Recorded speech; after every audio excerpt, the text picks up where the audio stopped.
Jesus Christ the Lord rode on a young donkey that was never used by anyone before. కాబట్టి ఆ రోజు దేవుడు ఒక మార్గంలో నడిచి ఉన్నాడు. ఏదైతే గాడిద ఉందో ఇప్పటి వరకు దాన్ని ఎవరు కూడా వాడని ఆ గాడిద పైన దేవుడు ఎక్కడం జరిగింది. We make these palm crosses. We don't celebrate, we don't worship this cross. We don't, put this cross as an idol in our houses. But we make it just to remember the Palm Sunday. కాబట్టి మనం ఈ రోజు ఇవి సిల్వలను చేసి ఉన్నాము. ఇది normal గా idol లాగా కాదు, కానీ ఇది ఏంటిదంటే దేవుడు మన కొరకు ఈ సిల్వలో మరణమయ్యాడు కాబట్టి దాని గుర్తు నిమిత్తము మనం ఇవి చేసి ఉన్నాము. Where did Jesus go on that donkey? ఎక్కడ దేవుడు ఆ యొక్క గాడిద పై నుంచి వెళ్ళాడు? Go. ఎక్కడ ఆయన వెళ్ళాడు? Where was he entering? ఎక్కడ నుంచి ఆ యొక్క మార్గం Where was he going? Which city was he entering? Jerusalem. This morning I will ask you questions. ఈ యొక్క ఉదయకాల సమయమందున నేను మిమ్మల్ని ప్రశ్నలు అడుగుతాను. The reason I'm asking you question is that you will pay. I want to make sure that you're paying attention. నేను ఎందుకు ఈ యొక్క ప్రశ్నలు అడుగుతున్నానంటే మీరు ఇక్కడ ఉన్నారా లేరా, మీరు అటెన్షన్ గా చూస్తున్నారా లేదా Amen. అనేసి. Please pay attention. Listen. కాబట్టి Hallelujah. Hallelujah. If not, some of us may go to sleep. కొంతమంది పడుకుంటారు. I do not want anyone to sleep. I want all of us to be energized by the word of God. కాబట్టి ఎవరు కూడా నిద్రపోకూడదు, దేవుని యొక్క వాక్యం పట్ల ఆసక్తి కలిగి ఉండవాలి. On Friday we had our service, Friday service. శుక్రవారం దినం రోజున ఇక్కడ ఆరాధన జరిగింది. I just want to remind us what we spoke on Friday. అయితే నేను మరొకసారి గుర్తు చేయాలనుకుంటున్నాను శుక్రవారం దినం రోజున నేను ఏం చెప్పి ఉన్నానని. I'll ask a few questions. I want you to give me the answer. నేను కొన్ని ప్రశ్నలు అడుగుతాను, దానికి మీరందరూ కూడా సమాధానం చెప్పవాలను. What does the word Jesus or Messiah mean? కాబట్టి దేవునికి ఉన్న ఆ యొక్క పేరు మస్సీ అనే పేరుకు అర్థం ఏంటిది? In Greek it is Messiah and in Hebrew it is Jesus. Yeshua. What does it mean? కాబట్టి గ్రీకు పదంలో మెస్సియా అని ఉంటది, అదే విధంగా హెబ్రీ భాషలో మెస్సియా అని ఉంటది. ఈ రెండింటికి గల అర్థం ఏంటిది? What is the meaning of the anointed one? Hallelujah. కాబట్టి అభిషేక్తుడు అని అర్థము. And who is and then what is the word? What is the word? ఆ యొక్క పదం ఏమిటి? Word. We say the word of God. The word. What is the word? కాబట్టి మనము దేవుని యొక్క వాక్యం అంటాము. ఆ యొక్క మాటకు అర్థం ఏమిటి? What is the word? Who can tell me? What is the word? Jesus.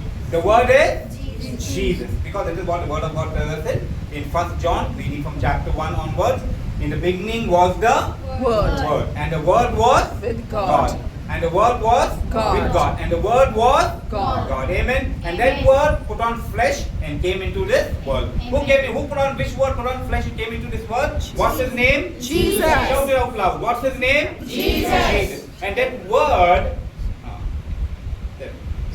కాబట్టి ఇక్కడ దేవునికి ఇక్కడ ఏమని చెప్తారంటే వాక్యము అంటే ఆ యొక్క పదము, ఆ యొక్క వాక్యం అంటే ఏమై ఉన్నదంటే వాక్యం అంటే దేవుడై ఉన్నాడు. ఇక్కడ మనము యోహాను రాసిన పత్రికలో చూసినట్లయితే ఆది నుండి వాక్యం ఉన్నది, వాక్యము దేవుడై ఉన్నాడు, దేవుడే వాక్యమై ఉన్నాడు అనే ఒక మాట ఉంది. కాబట్టి దీని ద్వారా దేవుడు ఏమని చెప్తున్నాడు, అదే వాక్యము అదే మనిషి ఈ లోకానికి వచ్చి నీకు నాకు విడుదలనివ్వడానికి వచ్చి ఉన్నాడు. Amen.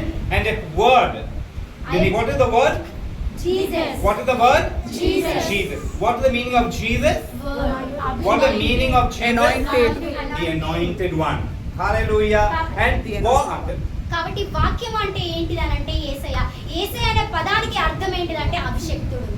Sit in your place, Baba. Sit for something. Don't move for something. So the word. So now tell me what brings us, what according to the word of God, what breaks bondages? కాబట్టి దేవుని యొక్క వాక్యం ప్రకారము మనకున్న బంధకాల నుండి ఏది విడుదల దయచేస్తుంది? What leads us to victory? What breaks bondages? What brings healing? What brings it? Tell me. Anointing. Hallelujah. Are you getting what I'm saying? This is what we have learned on Friday. On Friday we were learning about the anointing. So it is the anointing that breaks every bondage, the anointing that delivers us. It's the anointing that brings everything. Amen. Hallelujah. Hallelujah. కాబట్టి ఇక్కడ ఏంటిది అని అంటే దేవుడు ఇక్కడ అభిషేక్తుడు అని అర్థం. కాబట్టి మన జీవితంలో ఏది విడుదల దయచేస్తుంది, మన జీవితంలో ఏది విజయానికి మనల్ని ముందు నడిపిస్తుంది, మన జీవితంలో ఏది బంధకాల నుంచి విడుదల చేస్తుందంటే దేవుని యొక్క వాక్యము. దేవుని యొక్క వాక్యం ఏమై ఉందంటే అభిషేక్తుడై ఉన్నాడు. కాబట్టి మనం ఎప్పుడైతే ఆ యొక్క అభిషేకాన్ని పొందుకొని ఉంటామో అప్పుడే మన జీవితంలో ప్రతిదీ చేయగలిగే విధంగా ఉంటాము. Amen. Hallelujah. So it's the anointing that delivers us. కాబట్టి ఆ యొక్క అభిషేకం అనేది మనకు విడుదల చేసే Amen. విధంగా. And how does the anointing come? ఏ విధంగా ఆ యొక్క అభిషేకం వస్తది? How? By the Reading. word. So we Reading learn the that word. the word is the what? Rock. Vessel. The word is the rock, is the foundation, it is a vessel. And from the word, Comes in. then from the rock will flow what? Oil. The oil. What is the oil? The oil anointing. is the Holy Spirit anointing. Amen. So we need to remember that today, on this Karabasha. Palm Sunday, we are going to talk about that Jesus, about that rock. Amen. Hallelujah. Who rode on a donkey into the holy city called Jerusalem. కాబట్టి మనం ఇక్కడ చూసినట్లయితే ఆ యొక్క అభిషేకాన్ని మనం ఏ విధంగా పొందుకుంటామంటే దేవుని యొక్క వాక్యము. ఆ యొక్క దేవుని యొక్క వాక్యం అనేది అక్కడ పాత్ర. ఆ పాత్రలో పునాది ఎవరు అంటే యేసయ్య. ఆ యొక్క పాత్ర పునాదిగా ఉన్నప్పుడు ఆ యొక్క పాత్రలో ఏమి నిండి ఉంటుందంటే ఆ యొక్క ఆయిల్, ఏదైతే నూనె ఉందో ఆ పాత్రలో ఆ యొక్క నూనె అనేది నిండి ఉంటుంది. ఆ యొక్క నూనె అంటే అర్థం ఏంటిదంటే అభిషేకము. కాబట్టి దేవుడు ఎప్పుడైతే ఆ యొక్క గాడిద పైన నుండి ఇక్కడ బయలుదేరి ఉన్నాడో, ఆ యొక్క జెరూసలేము ఊరికి వచ్చి ఉన్నాడో, ఆ యొక్క పునాది దేవుడే మన జీవితానికి ఏ విధంగా అయితే పునాది అయి ఉన్నాడో ఆ యొక్క పునాది గురించి ఈరోజు మనం మాట్లాడుకోబోతున్నాము. Amen. And when did we actually get this victory? కాబట్టి ఎప్పుడు మనం ఎక్కడ ఈ యొక్క విజయాన్ని How పొందుకోగలుగుతాము? many years back? More than 2000 2,000 years back. Jesus won that victory for us. కాబట్టి 2000 సంవత్సరాల క్రితమే దేవుడు మనకు విజయాన్ని ఇచ్చి ఉన్నాడు. And as he was entering the city of Jerusalem, people in thousands were waiting for him, cutting branches of palm and waving it out and laying them down, removing their clothes, setting down and making a carpet, preparing a carpet for the entry of the Lord Jesus, the King of Kings. కాబట్టి ఎప్పుడైతే యేసు ప్రభు ఆ యొక్క ఊరికి బయలుదేరుతూ వచ్చి ఉన్నాడో, ఆ గాడిద పైన ఆయన తిరుగుతూ ఉన్నప్పుడు అక్కడ వేలాది మంది ఉన్నారు. ఆ యొక్క వేలాది మంది కూడా అక్కడ ఆ యొక్క మట్టలను తీసుకొచ్చి ఆ యొక్క రోడ్డు మధ్యలో వేసి వాళ్ళు వేసుకున్న బట్టలను ఏవైతే ఉన్నాయో అవన్నీ తీసుకొచ్చి ఆ దారి మొత్తము పొడిగించి అక్కడ అన్ని వేసి రాజులకు రాజు అని చెప్పి ఎంతగానో కేకలు వేసి దేవునికి ఆహ్వానించే విధంగా ఉన్నారు అక్కడ. It was a great event. అది ఒక పెద్ద సంబరం లాంటిది. Never before or never after such was seen in the history of mankind.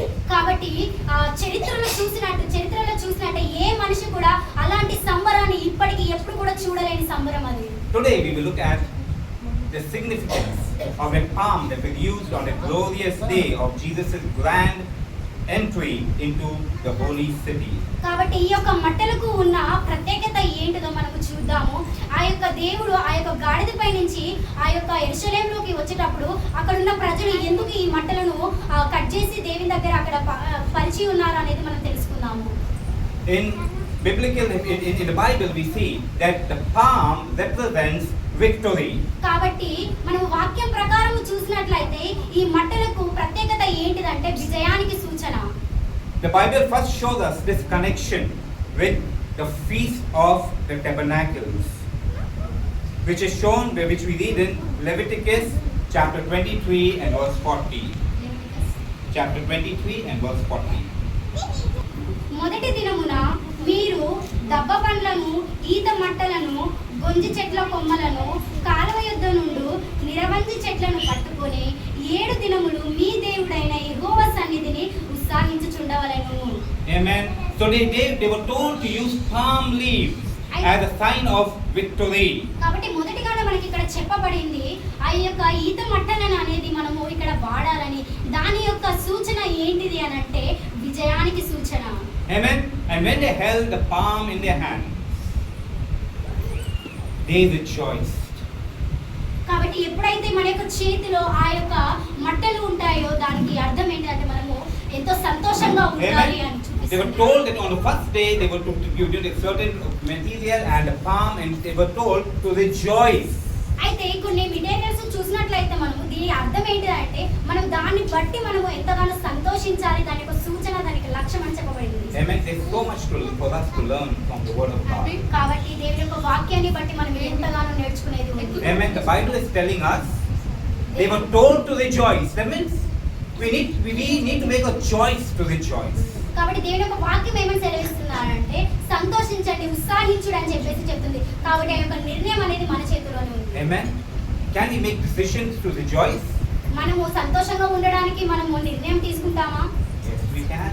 మనం తీసుకుంటాము. You know, many of us, when we are going to pray, immediately we are conditioning our hearts to cry. అయితే మనం చాలాసార్లు చూసినట్లయితే ఎప్పుడైతే దేవుని దగ్గరికి ప్రార్థన కోసం వెళ్తామో అప్పుడు మన హృదయం ఏ విధంగా ఉంటుంది అంటే కన్నీటితోటి ఉంటుంది. All this time we are fine, but as soon as we think we are going to go into the room to pray, we condition ourselves. See certain people, they just begin to they pray begin with tears. కాబట్టి కొంతమంది నేను చూసినాను ఏ విధంగా ఉంటారంటే దేవుని దగ్గరికి ప్రార్థించడానికి వెళ్ళినప్పుడు వాళ్ళు ఏ విధంగా దేవునికి మొరపెడతారంటే మొదటిది వాళ్ళ కన్నీటితోటి మొదలు పెడతారు. Amen. You know, there are two kinds of tears. కాబట్టి ఇక్కడ రెండు రకాలైన కన్నీళ్లు ఉన్నాయి. What are the two kinds of tears? Tears. The first one is tears of pain. కాబట్టి ఇక్కడ మొదటిగా ఏంటిదనంటే ఆ యొక్క కన్నీళ్ళు అనేది బాధతో కూడిన కన్నీళ్ళు. A pain of tears of sorrow. కాబట్టి బాధతో కూడిన కన్నీళ్ళు. And the other tears that we shed is the tears of joy.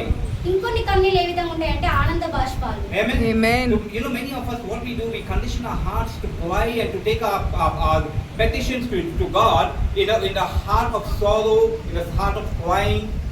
That is not the kind of cry that God needs. కాబట్టి ఏ విధంగా ఉండాలంటే మన యొక్క హృదయ ఆలోచనని బట్టి మనం ఇక్కడ ప్రజెంట్ మనం ఉన్న హృదయం ఏ విధంగా ఉంది దాన్ని బట్టి మనం ఏడ్చే విధంగా ఆ యొక్క కన్నీటిని తీసుకెళ్లి దేవుని దగ్గర ప్రార్థించే విధంగా Amen. ఉంటాం. కానీ దేవుడు అలాంటి ప్రార్థన ఆలకించే విధంగా ఉండదు. Because the word of God says, rejoice in the Lord always, in every situation, in everything, rejoice. When we go to the Lord, if we are crying, it should be crying, it should be tears of joy, and not of sorrow, not of pain, not of complaining, and not tears of begging. Amen. కాబట్టి మనం దేవుని దగ్గరికి ఏ విధంగా ఉండాలంటే ఆ యొక్క బాధతో కూడిన కన్నీటితో కాదు, కానీ మనం దేవుని దగ్గరికి వెళ్ళమని దేవుని యొక్క వాక్యం ఏమని సెలవిస్తుందంటే నా బట్టి ఎప్పుడు కూడా మీరు సంతోషించాలని చెప్పి చెప్తుంది. కాబట్టి మనం దేవుని దగ్గరికి వెళ్ళినప్పుడు ఆనందంతో వెళ్ళే విధంగా ఉండాలి. కానీ మనం ఆయనకి ఇతరుల గురించి కంప్లైంట్స్ ఇచ్చే విధంగా ఆయనను మనం బిచ్చమడిగే విధంగా మన ప్రార్థన అనేది ఉండకూడదు. Amen. We can condition our hearts. Amen. How? By the way we think. Amen. కాబట్టి మనం ఆలోచించిన విధానాన్ని బట్టి మన హృదయ మార్పు అనేది ఉంటుంది. So here the word of God is saying, when you come to that place on the first day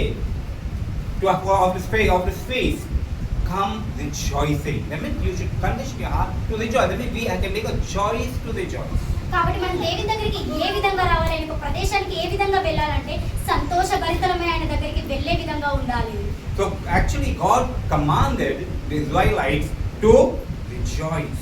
అయితే దేవుడు వాళ్ళకి ఇచ్చిన ఆజ్ఞ ఏంటిది ఇశ్రాయేలు ప్రజలకు అంటే ఎల్లప్పుడూ నా యందు ఆనందించుడి. Amen. Hallelujah. Again we see in Nehemiah chapter 8, we will not go to the scripture, but again we see in Nehemiah chapter 8 verses 14 and 15. We see again the same thing. God is instructing the people, to make small shelters and use palm. కాబట్టి ఇక్కడ మేము నెహెమ్యా గ్రంథము చూసినట్లయితే అక్కడ కూడా దేవుడు 8వ అధ్యాయంలో చెప్తున్నట్టు మీరు ఒక గుడారంను వేసుకొని ఆ గుడారంలో ఆ మట్టలను వేసుకొని సంతోషించుడు అని చెప్పాడు.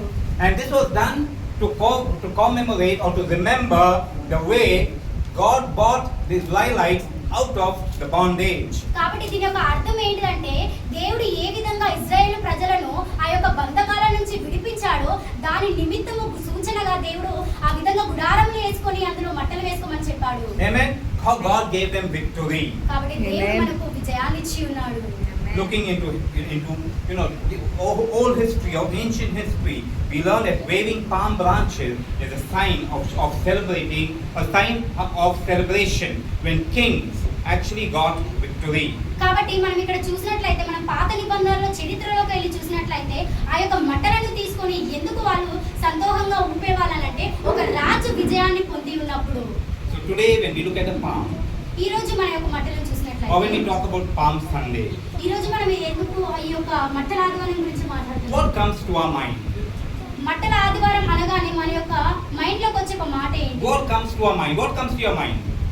Come on, can you speak to me? What comes to our mind? మట్టల ఆదివారం అనగానే మనకు గుర్తు వచ్చేది ఏంటిదో ఎవరైనా చెప్పండి. Arjun, what comes to our mind? కట్టబడిన గాడిద మిడతలు. What should come to our mind? Only one word. What is that one word? Vijayam. Amen. Hallelujah. What should come to our mind? Victory. Hallelujah. Because the victory that Jesus, not for some time or not half, but total victory once and for all. Amen. Hallelujah. కాబట్టి దేవుడు ఇక్కడ మనకు మట్టల ఆదివారం అనగానే మనకు గుర్తొచ్చేది ఏంటిదంటే విజయము. దేవుడు కొన్ని రోజుల మటుకు కాదు, కొన్ని సంవత్సరాల మటుకు కాదు, కానీ ఎల్లప్పటికీ కూడా మనకు విజయాన్ని ఇచ్చే విధంగా ఈ యొక్క మట్టల ఆదివారం సూచిస్తుంది. Amen. Hallelujah. We see when we look back into history, we see how things are connected. We call it a foreshadow. How there are connection of events. కాబట్టి మనం ఇక్కడ పాత నిబంధనలు చూసినట్లయితే చరిత్రలను బట్టి వాళ్ళు చేసిన సంబరాలను ఇప్పుడు ఏ విధంగా దానికి కనెక్ట్ అయ్యే విధంగా ఉన్నాయో చూస్తాం. Amen. How incidences connected to the coming of Jesus. కాబట్టి పాత నిబంధనలు జరిగిన ఆ యొక్క పరిస్థితులు, ఆ యొక్క సిచ్యువేషన్స్ ఇప్పుడు దేవుడు రాకడకు ఏ విధంగా సూచనగా ఉన్నాయి, దానికి ఏ విధంగా బంధకమై ఉందో చూస్తాము. Amen. So today I'm going to go a little into history. కాబట్టి ఈ రోజు నేను కొద్దిగా పాత నిబంధనలోకి వెళ్ళి చెప్పగలుగుతాను.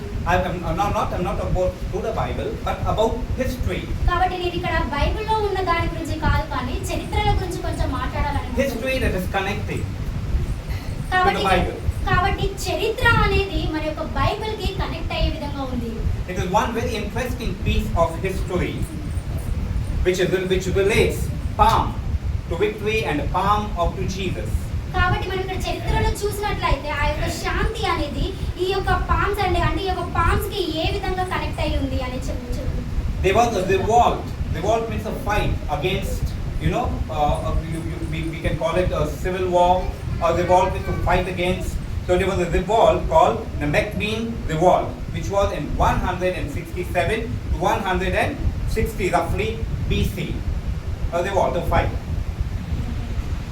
Once there was a revolt, which I call a పాత చరిత్ర. Israel history, Jewish history. కాబట్టి మనం ఇక్కడ యూదులు ఇజ్రాయెల్ హిస్టరీలో చూసినట్లయితే అక్కడ మెగ్వాయిస్ దాని గురించి మనం మాట్లాడడం జరిగింది. There was an empire. How many of us remember, or how many of us know Alexander the Great?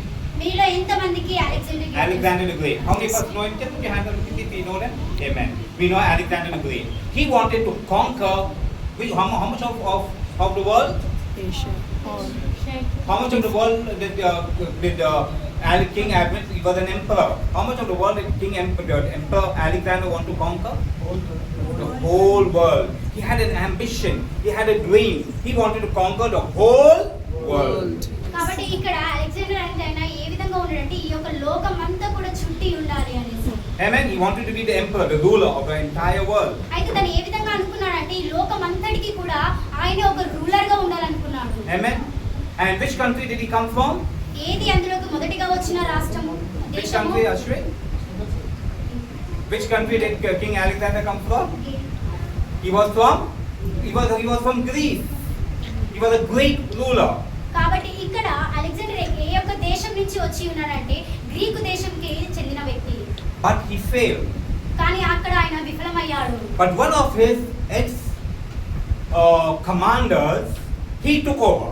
కాబట్టి ఎవరైతే తన యొక్క కమాండర్స్ ఉన్నారో వాళ్ళు అది పొందే విధంగా ఉన్నారు. And there was an he-formed empire that was called Seleucid Empire, where he began his own rule, and it came into and it covered a lot of part and even a part of Jerusalem. కాబట్టి ఎవరైతే తన commanders ఉన్నారో వాళ్ళు ఈ లోకాన్ని చుట్టే విధంగా ఉన్నారు. కొంత దేశం మటుకు వాళ్ళు ఆక్రమించే విధంగా ఉన్నారు. Amen. Hallelujah. It went right from there to certain parts close, the modern day, what we call Pakistan. Right up to there, he had his rule. కాబట్టి ఇప్పుడు మనం పలుకుతున్న విధంగా పాకిస్తాన్ నుంచి కొంచెం దూరం వరకు ఆ యొక్క బౌండరీలో వాళ్ళు రాజ్యం చేసే విధంగా ఉన్నారు. And during this time of the Seleucid Empire, King Antioch the Fourth, he reigned, and he took over a part of the region around Jerusalem. కాబట్టి ఇక్కడ Antioch. యాంతియోచస్ అనే ఒక వ్యక్తి ఏదైతే ఉన్నాడో అక్కడ జెరూసలేంలో ఉన్న కొద్ది ఏరియా మటుకు ఆ యొక్క బౌండరీస్ మటుకు తను రాజ్యం చేసే విధంగా ఉన్నాడు. And after he had taken over, what he done is he went and even occupied that portion of Jerusalem, and he spoiled even the temple. spoiled. He went and made Destroyed. it unholy. Destroyed. This didn't destroy, but made unholy. కాబట్టి ఏదైతే ఈ వ్యక్తి ఉన్నాడో ఆయన Jerusalem మొత్తాన్ని ఆక్రమించిన తర్వాతకి అక్కడ ఉన్న ఆ పరిశుద్ధ మందిరాలను కూల్చిపించే విధంగా ఉన్నాడు. Amen. He made it unholy. ఆయన ఏ విధంగా ఉన్నాడంటే ఆ యొక్క పరిశుద్ధ స్థలముని అపరిశుద్ధంగా చేసే విధంగా ఉన్నాడు. And that was the time that persecution came to the people of Jerusalem, to the people of Israel. ఆ యొక్క సమయంలోనే ఇశ్రాయేలు ప్రజల మీద ఎంతగానో ఒత్తిడి అనేది జరిగింది. He forced the Greek culture into Jerusalem and was bringing persecution to the people of Israel, not allowing them to follow their traditions and their religious practices. కాబట్టి ఆ యొక్క వ్యక్తి అక్కడ ఏం చేశాడంటే ఇశ్రాయేలు ప్రజలని ఆ యొక్క గ్రీకు సంబంధమైన వారి యొక్క సంప్రదాయాలను ఆచారాలను వీళ్ళు పాటించాలని వాళ్ళని ఎంతగానో ఒత్తిడి చేయడం కూడా జరిగింది. During this time there was a priest whose name was Matthias and his son Judas Maccabeus. They rose and they fought against this king and finally they defeated him, and once again they got the glory of the temple to get back together. కాబట్టి ఆ యొక్క సమయంలో ఇదంతా జరుగుతున్న సమయంలో అక్కడ ఒక ప్రవక్త ఉండేవాడు. ఆ యొక్క ప్రవక్త ఎవరంటే మత్తాయి. ఆ యొక్క మత్తాయి కుమారుడు ఏం చేశాడంటే తిరిగి ఎవరైతే ఆ రాజు ఇజ్రాయేల్ ప్రజలని గ్రీకు దేశానికి సంబంధించిన ఆచారాలను పాటించమని చెప్పాడో ఆ యొక్క వ్యక్తికి తను ఎగ్నెస్ట్ గా వెళ్ళి ఏదైతే ఆ వ్యక్తి అక్కడ ఉన్న పరిశుద్ధ మందిరమును కూలగొట్టారో తిరిగి ఆ యొక్క మందిరాన్ని కట్టే విధంగా దేవుడికి మహిమ తెచ్చే విధంగా ఉన్నాడు. This Jewish priest once again restored. He once again sanctified the temple and restored it back to the people of Israel. కాబట్టి ఆ యొక్క వ్యక్తి మరలా ఏదైతే ఉందో ఏదైతే సమస్యని కోల్పోయి ఉన్నారో తిరిగి ఆ పరిశుద్ధమైన మందిరాన్ని కట్టి ఆ యొక్క ప్రజలకు ఇవ్వడం జరిగింది. Amen. And when Judas Maccabeus was coming into Jerusalem after this victory, he was welcomed just the same way that they welcomed Jesus. They held palm branches, they waved it out, and they welcomed him in. కాబట్టి ఈ వ్యక్తి మత్తాయి కుమారుడు ఆ యొక్క తిరిగి అదంతా సమస్తాన్ని కూడా సమకూర్చి కోల్పోయిన ప్రజలందరికీ తిరిగి ఇచ్చినప్పుడు తన యొక్క రాజ్యంలోకి అడుగు పెట్టినప్పుడు అక్కడున్న ప్రజలందరూ కూడా యేసుక్రీస్తుని ఏ విధంగా అయితే ఇజ్రాయేల్ ప్రజలు ఆహ్వానించారో అదే విధంగా ఆ మట్టలతోటి ఆ యొక్క రాజుని ఆ యొక్క ప్రజలు ఆహ్వానించడం జరిగింది. Amen. For Hallelujah. that time, ఆ యొక్క సమయంలో he was the conquering hero. ఆ యొక్క సమయంలో ఆ ప్రజలందరికీ కూడా ఆయన ఒక హీరో అయ్యాడు. The palm all the time talks about victory. కాబట్టి ఆ యొక్క మట్టలు అనేది ప్రతిసారి కూడా ఇచ్చే సూచన ఏంటిదంటే విజయము. But this Amen. palm talks about our victory, the victory of not just a nation, but the victory of who? Of who? Of a nation? Of what? Each hit. We are a poet history, I suppose. So, not a nation, but the entire World. Amen. Amen. Can we put hands together for the Lord? Amen. కాబట్టి Come on, let us put the hands together for the Lord. Amen. కాబట్టి ఈ యొక్క అక్కడ లోకానికి దేవుడు అక్కడ విజయాన్ని ఇచ్చారు ఆ మట్టలతోటి. కానీ ఇక్కడ ఈ మట్టలకి ఉన్న ప్రత్యేకత ఏంటిదంటే దేవుడు నీకు నాకు విజయాన్ని ఇచ్చి ఉన్నాడు. ఈ లోకం అంతానికి కూడా విజయాన్ని ఇచ్చి ఉన్నాడు. Amen. Hallelujah. Are you getting what I'm saying? మీకు అర్థమవుతుందని This was a foreshadow of what was to happen at the coming of Jesus. కాబట్టి ఇవన్నీ కూడా దేవుని యొక్క రాకడకు సూచన అయి ఉన్నది. I think when Jesus, that day, when he was entering Jerusalem, the people, Jewish people are very particular about history. Do you know that? కాబట్టి ఆ యొక్క సమయంలో దేవుడు ఆ మట్టల మీద గాడిద మీద వస్తున్నప్పుడు మీకు తెలుసా అక్కడున్న ఇజ్రాయేల్ ప్రజలు అందరూ కూడా చరిత్రకు వాళ్ళు ఎంతో పర్టికులర్ గా ఉంటారు. They are very particular about history because every time in every part of the history, always, what did they see? Who can tell me what did they see? All through history, Jewish history, what did they see? What was so remarkable in the Jewish history? Can somebody tell me? It was God's hand always there. Amen. Every time, if you look at the Jewish history, every time they see the hand of God moving. So they were particular about maintaining and keeping their history. And I believe they remembered the history, the once how the glory of the temple was brought back and sanctified by a person. So when they seen Jesus entering, they done the same thing. కాబట్టి మనం ఇక్కడ చూసినట్లయితే ఆ యొక్క ఇజ్రాయేలు ప్రజలు చరిత్ర ప్రకారము వాళ్ళు ఎంతగానో ఆ చరిత్రని ముఖ్యముగా పెట్టి ఒక పాత్రగా పెట్టి చూస్తారు. కాబట్టి ఇక్కడ వాళ్ళ జెరూసలేం ప్రజల గురించి మనం చూసినట్లయితే, మనం చరిత్రను చూసినట్లయితే ఇజ్రాయేలు ప్రజల మీద మొత్తం కూడా దేవుని యొక్క హస్తం అనేది మనకు కనిపిస్తుంది. ఏ విధంగా అయితే ఇజ్రాయేలు ప్రజలు ఆ యొక్క దేవుని యొక్క మందిరాన్ని కోల్పోయి తిరిగి మరలా పొంది ఉన్నారో, ఏ విధంగా అయితే ఆ యొక్క రాజును వాళ్ళు గణపరిచారో, అదే విధంగా యేసు ప్రభును కూడా వాళ్ళు ఈ రాజుగా, ఈ లోకానికి రాజుగా, ఆ యొక్క ప్రాంతానికి రాజుగా ఎంతో గొప్పగా ఘనంగా ఆహ్వానించే విధంగా ఉన్నారు. I want to point to something very special about the person called Jesus. నేను మరొక్కసారి ఒక ముఖ్యమైన విషయం చెప్పాలనుకుంటున్నాను. అదొక వ్యక్తి గురించి. ఆ వ్యక్తి ఎవరో కాదు, యేసుక్రీస్తు. Amen. What makes him strikingly God known? What makes him strikingly known to be God? The one thing is that, you know, on this day when Jesus was entering into Jerusalem, nobody told anybody, or you know, there was no announcement, there were no advertisements that Jesus was going to be the king. But yet, thousands and thousands and thousands of people took to the streets to invite Jesus.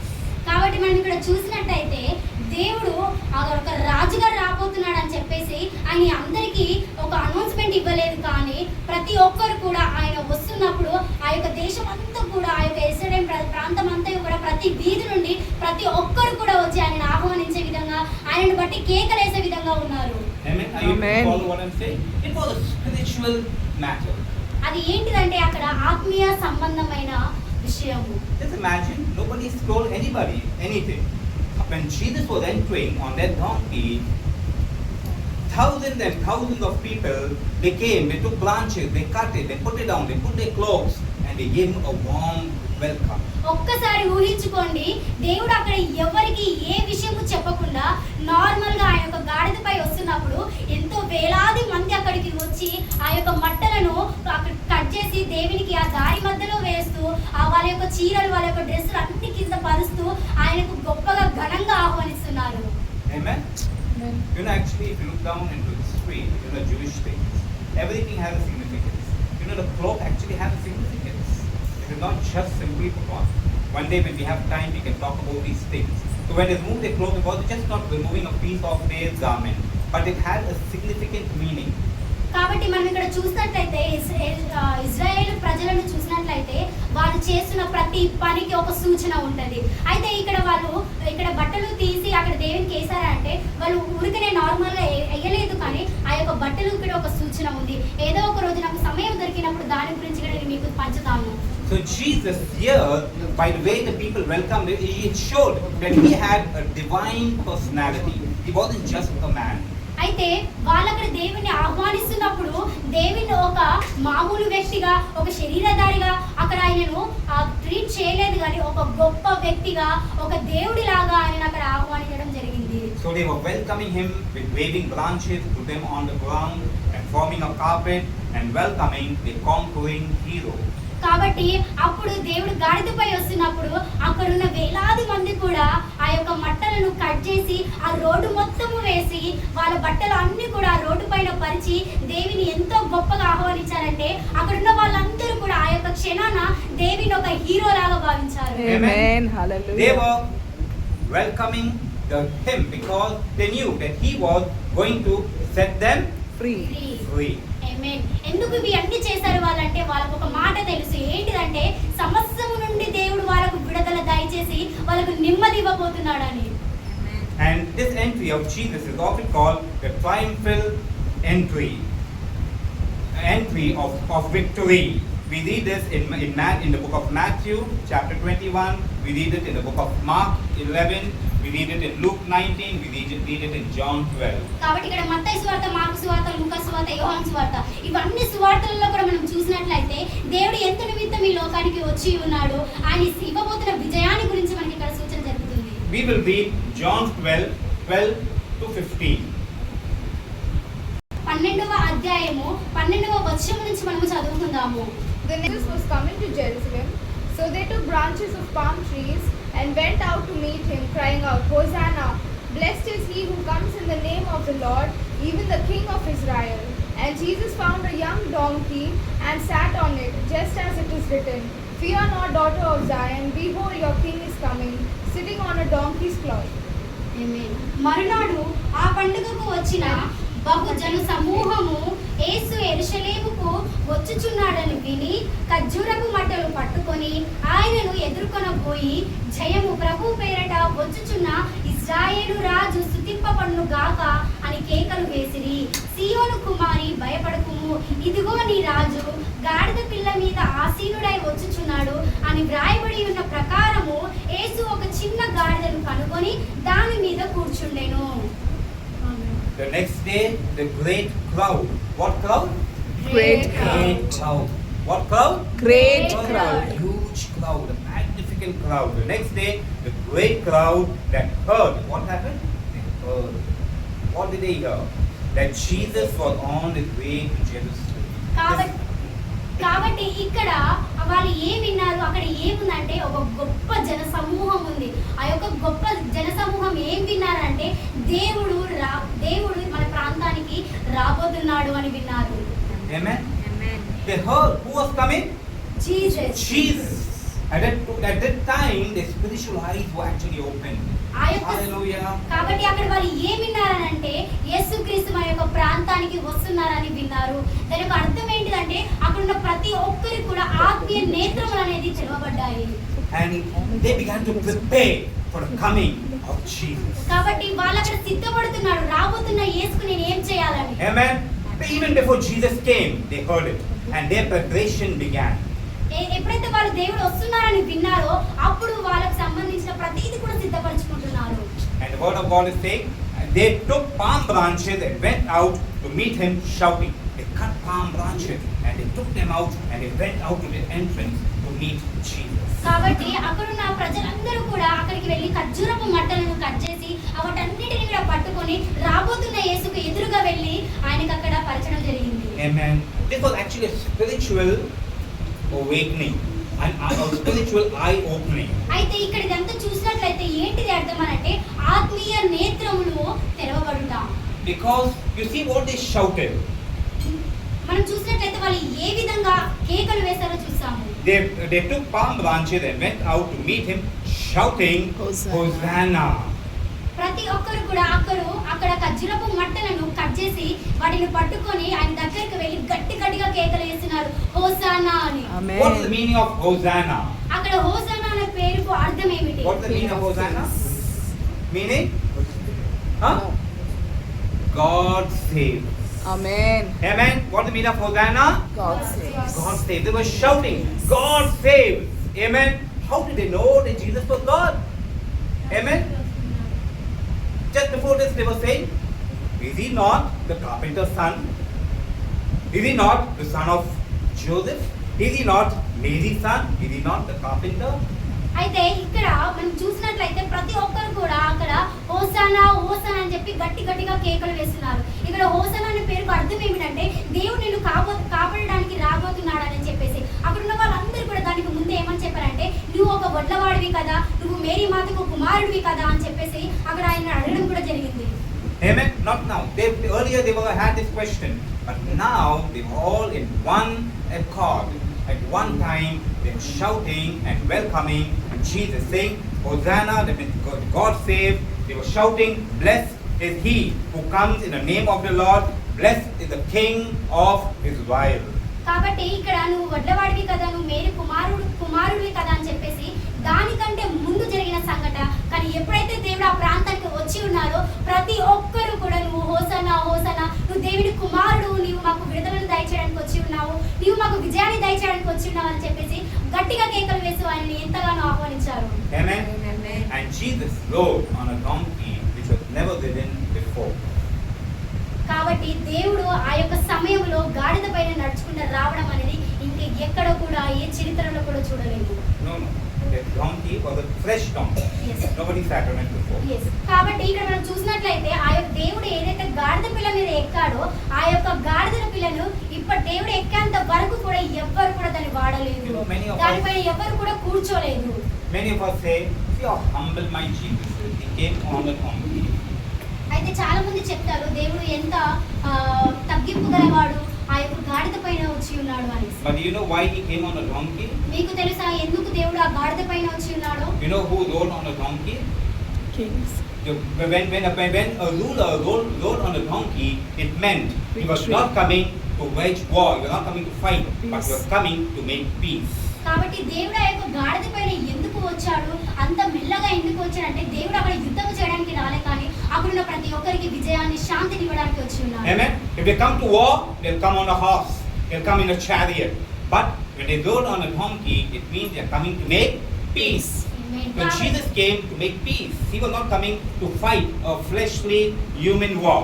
కాబట్టి దేవుడు ఇక్కడ గుర్రం మీద ఎందుకు రాలేదు? ఒకవేళ దేవుడు యుద్ధాన్ని కోరుకుంటే ఆ యొక్క గుర్రం మీద వచ్చేవాడు, కానీ దేవుడు ఇక్కడ సమాధానాన్ని, శాంతిని కోరుకుంటున్నాడు కాబట్టి ఆ యొక్క గాడిద మీద వచ్చి ఉన్నాడు. దేవుడు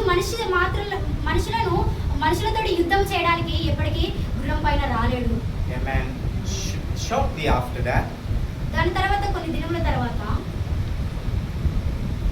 the same people were shouting, "Crucify him, crucify him." కాబట్టి ఇదంతా జరిగిన కొన్ని దినముల తర్వాత అదే ప్రజలు మరలా ఏం చెప్తున్నారంటే అతన్ని చంపివేయండి, అతనికి Amen. సిలువ వేయండి అని. Hallelujah. Hallelujah. What a turn of event. ఆ యొక్క సంబరం ఏ విధంగా మారింది? And you know, I remember Peter was going to Jesus and telling Jesus, "No, Jesus, you should not die. I will not allow it to happen." మీకు తెలుసా, పేతురు నాకు గుర్తొస్తున్నాడు. పేతురు దేవునితో ఏం చెప్పాడంటే, నువ్వు ఎప్పటికీ మరణించవు, నేను నీతోటి ఉన్నానని చెప్పాడు. Amen. But what did Jesus reply? కానీ దేవుడు ఏమని చెప్పి ఉన్నాడు? "Get behind me." నీవు నా వెనుకకు వచ్చి ఉంటావు. What? Satan. Satan. You know what was the feeling of Peter at that time?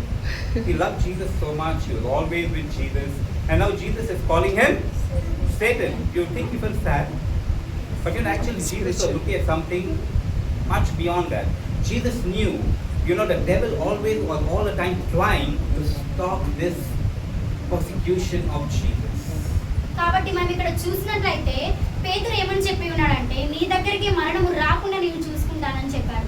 కానీ తర్వాతకి పేతురు దేవుని పట్టుకోవడానికి వచ్చినప్పుడు తను వెనుకకు వెళ్ళిపోవడం జరిగింది. చాలా సార్లు కూడా దేవుడు ఆ యొక్క ప్రజలతోటి ఏదైతే ఇబ్బందులు, హింసలకు రాబోతున్నాయో చాలా సార్లు సాతాను వాడు ఆపడం కూడా జరిగింది. Amen. The devil did not want. See, who was the devil using to bring discouragement to Jesus? The devil was using Jesus' friend. కాబట్టి ఇక్కడ దేవుణ్ణి కిందికి తీసుకురావడానికి సాతాను ఎవరిని ఉపయోగించాడంటే తన యొక్క స్నేహితుడిని. Amen. Are you understanding what I'm saying? Yes. Many a times the devil can even use our friends to discourage us. కాబట్టి We need to be careful of whose voice we are hearing. కాబట్టి మనం ఇక్కడ చూసినట్లయితే దేవుడు మన యొక్క జీవితాన్ని, సాతాను గాడు మన యొక్క జీవితాన్ని నాశనం చేయడానికి మన సొంత స్నేహితులు అనే వాడుకొని ఉంటారు. కాబట్టి ఎవరి స్నేహం నిజమై ఉన్నదో అనేది మనం తెలుసుకొని ఉండాలి. తెలుసుకుని ఉండాలి Amen. కానీ మన జాగ్రత్త ఉండాలి. ఎందుకంటే ఎప్పుడు ఒకసారి మన శైతాను మన ఫ్రెండ్స్ ని కూడా వాడుకుంటారు. అందుకనే మనము ఏవో స్వరం వింటున్నాము, మనము అర్థం చేయాలి. Amen. Amen. Yes. And if you look at Jesus at this time, Jesus was not kind to Peter. "Oh Peter, please do not say this." Jesus was, bold, and he strongly rebuked him. And many times, we need to rebuke people who are drawing us away from our God.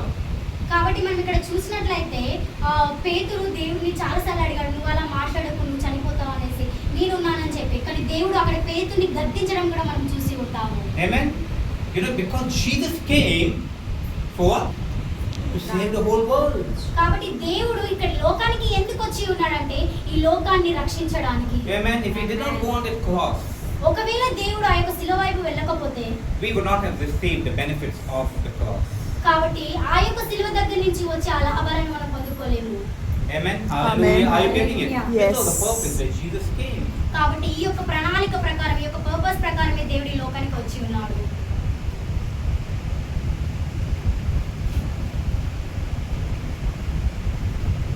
If we look into history, we see it was not actually the Romans who were the problem.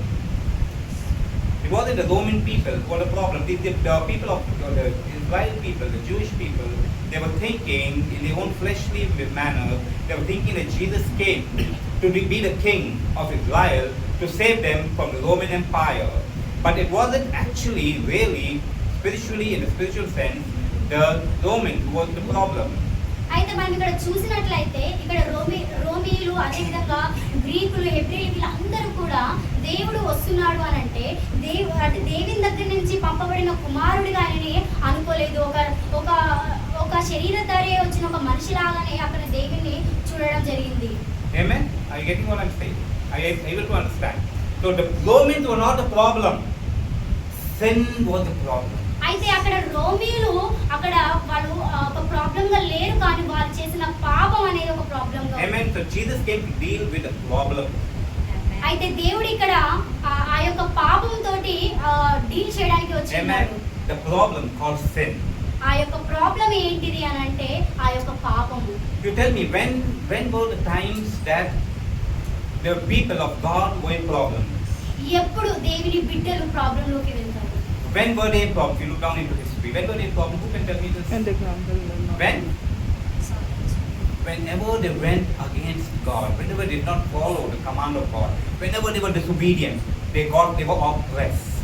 కాబట్టి ఇక్కడ దేవుని బిడ్డలు ఇశ్రాయేలు ప్రజలు ఎప్పుడు ఒక సమస్యలు పడే విధంగా ఉన్నారంటే వాళ్ళు దేవుని ఆజ్ఞలను అనుసరించకపోవడము, దేవుని మాటకు విధేయత చూపించకపోవడము, ఆయనను విడనాడడం వలన, ఆయనకి ఎగనెస్ట్ గా వెళ్ళడం వలనే వాళ్ళ యొక్క జీవితంలోకి సమస్యలు రావడం జరిగాయి. Amen. We have to song. What is it? Kanchan Dataga. Which is that spirit was? ఏమైనా Kanchan Dataga. See? నీ కంచె దాటగా. Say. నీ కంచె దాటగా. ఏమైతది? శత్రువుకు Amen. సాధ్యం. Whenever we move out of the fold of God, the devil can take advantage of us. ఎప్పుడైతే ఆయన యొక్క కంచెలో నుంచి మనము బయటికి వెళ్తామో అప్పుడే మనము సాతాను గానికి దొరికినట్టు. Amen. They wanted freedom from the ruling of the Roman people, but the cause of this rule was because of their disobedience to God. They went into the hands of an oppressor. కాబట్టి ఇక్కడ వాళ్ళు రోమీల దగ్గర నుంచి ఏ విధంగా వాళ్ళు బయటపడాలనుకున్నారంటే వాళ్ళు చేసిన పాపం నిమిత్తము, వాళ్ళు పెట్టిన ఆజ్ఞల నిమిత్తము అక్కడ రోమీల దగ్గర నుంచి వాళ్ళు బయటపడలేకపోయారు. Amen. Hallelujah. If God dealt with the problem, God dealt with the root. Amen. ఒకవేళ If God dealt with the problem, He dealt with the roots. We deal with the roots. Remove the roots, He will remove the problem. కాబట్టి ఇక్కడ మనము ఒక problem ని ఒక problem మనం create చేసినప్పుడు దేవుడు దాని యొక్క వేర్లో నుండి తీసివేయగలడు. Amen. Jesus came as a savior to the entire world. కాబట్టి దేవుడు మనకు ఒక రక్షకుడిగా ఈ లోకానికి వచ్చి ఉన్నాడు. So today when we look at the palm, or we remember that victorious entry of our Lord Jesus Christ, we need to remember the victory over not a nation but the victory over sin. కాబట్టి మనం ఇక్కడ చూసినట్టయితే ఈ యొక్క మట్టెల ఆదివారం దినం రోజున ఆ యొక్క మట్టెలు దేవుడు రాకడ అనేది కేవలం విజయానికే కాదు, కానీ ప్రతి ఒక్క పాపము నుండి కూడా విజయాన్ని పొందే విధంగా ఉండాలని సూచిస్తుంది. We may look at this green palm, but actually we should be looking at something contrast to this green. What should we be looking at? Let me see if your mind is going with my mind. We should be looking at the blood of Jesus. Amen. What should we be looking at? The blood of Jesus. Amen. Because it is the blood of Jesus that brought victory. కాబట్టి దేవుని యొక్క రక్తం అనేది మనకు విజయాన్ని ఇచ్చి ఉన్నది. Our victory is through this blood. కాబట్టి ఆ యొక్క విజయం మనం ఏ విధంగా పొందుకున్నామనంటే దేవుని యొక్క రక్తము చేత. So Amen. Jesus that day did not come to establish an earthly kingdom. అయితే దేవుడు ఆ రోజు ఈ లోకంలో రాజ్యాన్ని నిలుపుకోవడానికి రాలేదు, He కానీ came to establish a spiritual kingdom. కానీ దేవుడు తన యొక్క పరిశుద్ధ రాజ్యాన్ని ఏర్పరచడానికి ఈ లోకానికి వచ్చి ఉన్నాడు. Amen. Amen. So our eyes should be set on those spiritual things, on Jesus, the Lord God Almighty. కాబట్టి మన యొక్క ఆత్మీయ నేత్రములు ఎక్కడ ఉండాలంటే ఆయన మనకిచ్చిన విజయం పైన So this ఉండాలి. physical cross, or this day that we call Palm Sunday, it should stir our spirits, not our physical, not our excitements, but our spirits should be stirred. కాబట్టి ఇక్కడ మట్టలాదివారి దినము అని అంటే మనము ఈ యొక్క శరీరధారకు మనం ఆనందించడము కాదు, కానీ ఆయన మన కొరకు చేసిన దాన్ని బట్టి ఆత్మీయంగా మన లోపలి నుంచి ఆ యొక్క ఆనందం అనేది Amen. రావాలి. Hallelujah. Amen. Our spirit should be stirred. Our spirit should reach out to Jesus. To connect Amen. with Jesus. Amen. మన యొక్క ఆత్మ ఏ విధంగా ఉండాలంటే మన యొక్క అంతరాత్మ, మన యొక్క పరిశుద్ధాత్మ, మనలో ఉన్న ఆ పరిశుద్ధాత్మ అనేది దేవునికి అంటుకట్టే విధంగా ఉండాలి. You know, today there are many Christians who have made this a religious thing. They're carrying palms, they're walking on streets, they're singing such beautiful hymns. But the sad thing is that it's turned only into a religion. కాబట్టి మనము ఇప్పుడు చూసినట్లయితే చాలా మంది క్రైస్తవులు కూడా ఒక సంప్రదాయంగా ఏ విధంగా చేస్తున్నారంటే ఆ యొక్క మట్టలను పట్టుకొని మంచి సాంగ్స్ పాడుకుంటూ గొప్ప గొప్ప సాంగ్స్ పాడుకుంటూ వీధులలో నడుచుకుంటూ వెళ్ళడం జరుగుతుంది. కానీ దాన్ని బట్టి మనకి ఏం తెలుస్తుందంటే ఒక క్రైస్తవులు ఒక మతాన్ని నిలుపుకొలుతున్నారు అనేది మనం చూస్తున్నాము. Amen. I'm not saying it is wrong to go. It is good. If we have an opportunity, even we will go. But what I'm trying to say is, it has become a religious practice. It has no connection between God. You're not actually connecting and realizing what is the significance of this day. కాబట్టి ఆ విధంగా చేయొద్దు అని నేను చెప్పను, ఎలాంటి objections లేకపోతే ఆ విధంగా చేయొచ్చు. కానీ నీ యొక్క పరిశుద్ధాత్మ, నీలో ఉన్న ఆ యొక్క అంతరాత్మ దేవునికి కనెక్ట్ అయ్యే విధంగా ఉండాలి. ఆ యొక్క సంతోషం ఏమైందో మనం తెలుసుకోవాలి. ఈ యొక్క మట్టల ఆదివారానికి ఉన్న సూచన ఏంటి అనేది ఆ యొక్క విజయాన్ని బట్టి మనం ఆనందించాలి. Amen. Many people who are walking with those palms haven't yet given their lives to Jesus. అయితే ఎంతమంది అయితే ఆ యొక్క మట్టలను పట్టుకొని వీధి మొత్తం తిరుగుతున్నారో వాళ్ళందరూ కూడా వాళ్ళ యొక్క జీవితాలను దేవునికి ఇచ్చి ఉన్నారు. ఇవ్వలేదు. అంటే చాలా మంది పట్టుకొని తిరిగిన తిరుగుతున్నారు, పాటలు పాడుతున్నారు, కానీ వాళ్ళ జీవితము యేసు ప్రభుకి ఇప్పటి వరకు ఇవ్వలేదు. దానికి అర్థం ఏంటి? ఏ లాభము? Amen. Hallelujah. So we should know the significance. The important thing is our spirit. Hallelujah. Which is important. కాబట్టి ముఖ్యంగా మనకి ఇక్కడ కావాల్సింది ఏంటంటే మన ఆత్మీయ స్థితి ఏ విధంగా ఉంది దేవునిలో అనేసి మనం చూసుకోవాలి. Amen. So today, this afternoon, remembering Palm Sunday, remembering the victory that Jesus gained for us on the cross of Calvary. కాబట్టి ఈ యొక్క మధ్యకాల సమయమందున ఈ యొక్క మట్టల ఆదివారాన్ని మనం ఏ విధంగా గుర్తుపెట్టుకోవాలంటే దేవుడు మనకిచ్చిన విజయాన్ని గుర్తుపెట్టుకోవాలి. So if there's anyone here among us this morning, this afternoon, who haven't yet really fully surrendered to Jesus Christ as the Lord and Savior, I want us to close our eyes. We will just say a prayer. We will speak to the Lord. We give him ourselves, and we will make this day meaningful. కాబట్టి ఎవరైతే ఈ యొక్క మధ్యకాల సమయమందున మీ యొక్క హృదయాన్ని దేవునికి సమర్పించుకున్నారో వాళ్ళందరూ కూడా కళ్ళు మూసుకోండి. మీ కొరకు నేను Did not surrender. ఒకవేళ మీరు దేవునికి మిమ్మల్ని మీరు పూర్తిగా అప్పగించుకోకపోయినా కూడా మీరు కళ్ళు మూసుకొని మీ కొరకు నేను ప్రార్థిస్తాను. మీరు ఆయనకు అంటుకట్టి ఉండాలి అని. I want to call, even though we may have